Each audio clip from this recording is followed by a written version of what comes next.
नमस्कार दोस्तों, आज हम बात करेंगे ऐसे टॉपिक के ऊपर कि जो टॉपिक आज मैंने लिया है घर में कलेश के ऊपर। गुस्सा आज के टाइम में हर इंसान के अंदर है। छोटी छोटी बातों पे बात कब बड़ी बन जाती है हमें पता ही नहीं चलता दोस्तों। तो कुंडली में हमारे ऐसे क्या ग्रह योग होते हैं कि जिनको हम ये जान के पहचान के उनके उपाय टाइम पे कर लें तो हम बड़ी मुसीबत में से निकलने का समाधान बना सकते हैं। पूरी विवेचना रखेंगे घर में नेगेटिविटी के ऊपर और घरेलू हिंसा के ऊपर। एस्ट्रो गाइड मलिक में आप सभी का स्वागत है दोस्तों। सीधा टॉपिक की बात करते हैं, घरेलू हिंसा, घरेलू क्लेश। दोस्तों, जब कुंडली में, हमारी जन्म कुंडली में खाना नंबर 4 यानी कि कुंडली का चौथा भाव डिस्टर्ब होता है तो यकीन मानिए आपके घर में सुखों का परिवर्तन दुखों में होना निश्चित है। कुंडली में खाना नंबर 4 जो होता है दोस्तों, वो होता है चंद्रमा का। पूर्णतः चंद्रमा का भाव है और चंद्रमा जैसा कि नाम से ही क्लियर है, हमारी खुद की माता। माता, मन, सुख, ये सब चीजें हम चंद्रमा से देखते हैं। कुंडली के खाना नंबर 4 में जब चंद्रमा का दुश्मन ग्रह केतु आके बैठ जाता है तो खाना नंबर 4 में चंद्रमा और केतु का ग्रहण जो है वो लग जाता है। कुंडली में खाना नंबर 4 का मालिक यानी कि अगर कुंडली में वहां पे सिंह राशि पड़ रही है, कहने का मतलब अगर आपकी वृषभ लग्न की कुंडली है तो खाना नंबर 4 में आपकी सिंह राशि आएगी। तो सिंह राशि यानी कि खाना नंबर 4 का स्वामी जब कुंडली के छठे भाव में हो, अष्टम भाव में हो या फिर दुश्मन ग्रहों से ग्रसित हो तो कुंडली का खाना नंबर 4 जो है वो बुरे फल देने के लिए बाध्य हो जाता है। ग्रहों की संख्या की बात करें, कुंडली में जब खाना नंबर 4 में आपके राहु देव बैठे होंगे, केतु देव बैठे होंगे, शनि देव बैठे होंगे, तो ये जो 3 ग्रह मैंने आपको बताए हैं, राहु, केतु, शनि, ये तीनों ग्रह अगर आपकी कुंडली के खाना नंबर 4 में बैठे हुए हैं तो आपका मन कहीं ना कहीं पीड़ित अवस्था का होगा। आपके परिवार में नेगेटिविटी जो है वो ज्यादा होगी। मन आपका आइसोलेशन की तरफ ज्यादा बढ़ेगा। चीजों को छुपाने की कला तो आपके अंदर होगी लेकिन मन से आप कभी खुश नहीं हो पाओगे, चाहे आपके घर में सुख सुविधाएं कितनी भी हों। अगर आपके मन की खुद की बात करें तो मन आपका एक दिशाहीन होगा, कहीं ना कहीं पीड़ित होगा, या फिर आप कहीं ना कहीं नेगेटिविटी जो है वो ज्यादा फेस कर रहे होंगे। कारण क्या है? केतु चंद्रमा को खराब करते हैं, राहु चंद्रमा के साथ मिलने के बाद बुध का परिवर्तन बनता है जो बुध नेगेटिव की निशानी होती है, तो मेंटली कहीं ना कहीं आप परेशान होंगे। शनि जब कुंडली के खाना नंबर 4 में बैठ जाते हैं तो चंद्रमा को ग्रसित करते हैं और कुंडली के खाना नंबर 4 में बैठे हुए शनि आपके मन को भी कहीं ना कहीं अंधकार में रखते हैं। तो ये राहु केतु शनि की विवेचना है खाना नंबर 4 के अंदर, जो आपके घर में नेगेटिविटी को ज्यादा दर्शाता है। कुंडली के खाना नंबर 4 में जब राहु आपके खाना नंबर 4 में बैठे होंगे तो कुंडली में अगर हम देखें तो नॉर्थ ईस्ट की दिशा में बना हुआ बाथरूम आपकी घर की समस्याओं को बढ़ा सकता है, आपकी सेविंग्स को तोड़ सकता है और माता या खुद आप कहीं ना कहीं परेशान रह सकते हैं, क्योंकि राहु का पूर्णतः कारक जो है वो आपका घर का शौचालय है। नॉर्थ ईस्ट खाना नंबर 4 से देखी जाती है दोस्तों। जब कुंडली के खाना नंबर 4 में शनि देव बैठते हैं तो शनि क्या है? शनि है जंग लगा लोहा, लोहे से संबंधित चीजें।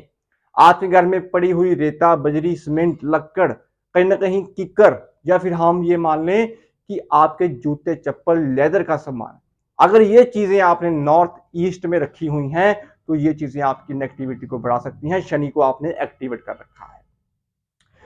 केतु की बात करें दोस्तों तो कुंडली के खाना नंबर 4 में जब केतु बैठते हैं तो आपके घर में पड़ी हुई मेडिसिन जो हैं, आपके घर में कहीं ना कहीं केतु जो है वो रहस्यमयी है, आपकी प्रॉब्लम्स को बढ़ाने वाले हैं, मन को खराब करने वाले हैं।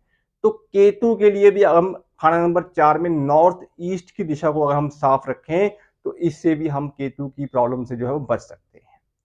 तो बात है ये नेगेटिविटी क्रिएट करने की। अब बात करते हैं घरेलू हिंसा की। कुंडली के खाना नंबर 4 में जब मंगल देव बैठ जाते हैं तो मंगल है सेनापति ग्रह, मंगल है आग, ऊर्जा, और खाना नंबर 4 जो है वो चंद्रमा का भाव है, और पानी में लगी हुई आग जो है दोस्तों वो आपके मन को भी खराब करती है, आपके अंदर जलन पैदा करती है। तो इसीलिए कुंडली में जब मंगल देव खाना नंबर 4 में बैठ जाते हैं तो ऐसे जातक जो होते हैं बड़े गुस्से वाले होते हैं, जिद्दी किस्म के इंसान होते हैं, अपनी बातों को मनाने वाले होते हैं और दूसरों को बेफजूल की सलाहें देने वाले होते हैं। खुद अपनी जिंदगी में ये पीड़ित होते हैं, इनकी मैरिड लाइफ भी अच्छी नहीं होती और अपने पैसे को कर्ज के रूप में ये इतना बढ़ा लेते हैं कि कर्जा बढ़ने के बाद इनकी खुद की स्थिति जो है वो कहीं ना कहीं डामाडोल होनी शुरू हो जाती है। परेशानियों के कारक हैं खाना नंबर 4 में बैठे हुए मंगल। दोस्तों ये मंगल तब भी इतने एक्टिवेट हो जाएंगे, आपके जीवन में विनाशकारी मंगल जो है वो बन सकते हैं अगर आपके घर की किचन जो है वो आपने नॉर्थ ईस्ट में बना रखी है। तो इस चीज को आप जरूर जो है देखिएगा कि नॉर्थ ईस्ट में आपके कहीं किचन तो नहीं बनी हुई, क्योंकि जब कुंडली के खाना नंबर 4 में मंगल देव बैठ जाते हैं दोस्तों तो घर में क्लेश का वातावरण बना रहता है, बीमारियां एक के बाद एक लगनी शुरू हो जाती हैं, मेडिसिन जो है वो लग नहीं पाती। अगर आपको कोई मेडिकल मेडिसिन चल भी रही होगी तो वो आपके शरीर को लगेगी ही नहीं दोस्तों, क्योंकि मंगल खराब है, तो डॉक्टर भी आपको अच्छे नहीं मिल पाएंगे। तो ये मेजर कंसर्न है कुंडली के बैठे हुए मंगल का। अपने घर में रखा हुआ तंदूर खाना नंबर 4 के मंगल के लिए भी अग्नि का काम करता है, आग का काम करता है। तो घर में से हिंसा को दूर करने के लिए, खुद की मन की जलन को दूर करने के लिए आपको खाना नंबर 4 को अच्छा रखना बड़ा जरूरी है। दोस्तों खाना नंबर 4 में चंद्रमा का भाव है, तो सुख के दाता, लिक्विड कैश के दाता चंद्रमा है। तो चंद्रमा जब खुद राहु, शनि या केतु इन तीनों ग्रहों में से किसी भी ग्रह के साथ बैठे होंगे तो ये आपके सुख को दर्शाते हैं, आपकी मनोस्थिति को दर्शाते हैं। तो उनके उपाय भी आपको जरूर करने चाहिए। कुंडली में जब चंद्रमा छठे में होंगे, अष्टम में होंगे, द्वादश में होंगे तो जीवन में आपको तरक्की जो है वो इतनी नहीं दे पाते, क्योंकि आप मन से इतने हार जाते हो कि आपका जीवन कहीं ना कहीं बस चल रहा होता है, कोई बड़ा रिस्क आप नहीं जिंदगी में ले पाते, अपनी बातों को एक्सप्रेस नहीं कर पाते, डर का वहम का माहौल आपके अंदर बना हुआ होता है, तनाव में आप जिंदगी जी रहे होते हैं जब कुंडली में चंद्रमा पीड़ित होते हैं। तो ये कुंडली की विवेचनाएं हैं दोस्तों, ये आपको समझनी बड़ी जरूरी है। तो हमें पूर्णतः अपने घर से नेगेटिविटी को दूर करने के लिए आपको चंद्रमा को अच्छा करना है, घर से क्लेश को दूर करने के लिए आपको मंगल को अच्छा करना जरूरी है। बात मैं सीधा आऊंगा उपायों के ऊपर। कच्चे दूध से स्नान करें, 43 दिन लगातार कर लें, चंद्रमा को बलवान करें। नॉर्थ ईस्ट की दिशा में चांदी के बर्तन में गंगा जल भर के रख लें, इससे भी अच्छे उपाय हो जाते हैं दोस्तों, इससे चंद्रमा आपके अच्छे फल देने लग जाते हैं। चांदी का चौरस चकोर टुकड़ा अपनी पॉकेट में रखें। चंद्रमा और मंगल, कहने का मतलब मंगल नेक की निशानी जो है वो अपने पास रखें। नॉर्थ ईस्ट की दिशा में सेंटर में खड़े हो जाइए, कंपास लगा लीजिए मोबाइल में से, जहां पे NE लिखा होगा उस दिशा को बिल्कुल साफ कर दें, वहां पे किसी भी प्रकार का कोई भी क्लटर जो है वो आपका नहीं होना चाहिए। इस चीज को इंपॉर्टेंट जो है वो जरूर देखिएगा। अगर घर में आपकी किचन नॉर्थ ईस्ट में है तो यकीन मानिए आप जिंदगी में कभी तरक्की नहीं कर पाओगे, घर को चेंज कर लीजिए, यही आपके लिए अच्छा है।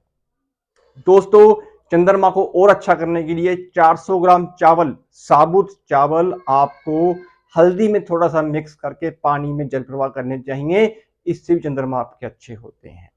और चंद्रमा अगर कुंडली में राहु, केतु, शनि से पीड़ित हैं, छठे, अष्टम, द्वादश में बैठे हुए हैं, तो रात का दूध जो है वो बंद कर दीजिए, चावल रात को बंद कर दीजिए, व्हाइट चीजें अपने ग्रहण के रूप में कभी मत लीजिएगा अगर कुंडली में चंद्रमा पीड़ित है। और शिवलिंग के ऊपर दूध अर्पण करना चंद्रमा को बलवान करता है, दूसरे घर को अच्छा करता है और चंद्रमा की पॉजिटिविटी को बढ़ाता है। तो दोस्तों ये बेसिक कंडीशंस हैं आपके घर में से नेगेटिविटी को दूर करने की, और सबसे जरूरी चीज चंद्रमा को बलवान करने की। तो दोस्तों उम्मीद करता हूं वीडियो आपको जो है वो पसंद आई होगी। अगर आपका कोई बेसिक क्वेश्चन हो वीडियो को लेके तो आप कमेंट बॉक्स में जरूर पूछिएगा, हम आपके प्रश्न का उत्तर जो है वो जरूर देंगे। तो दोस्तों आज के लिए इतना ही, मिलते हैं अगली वीडियो में किसी और टॉपिक के साथ। शुभ रात्रि।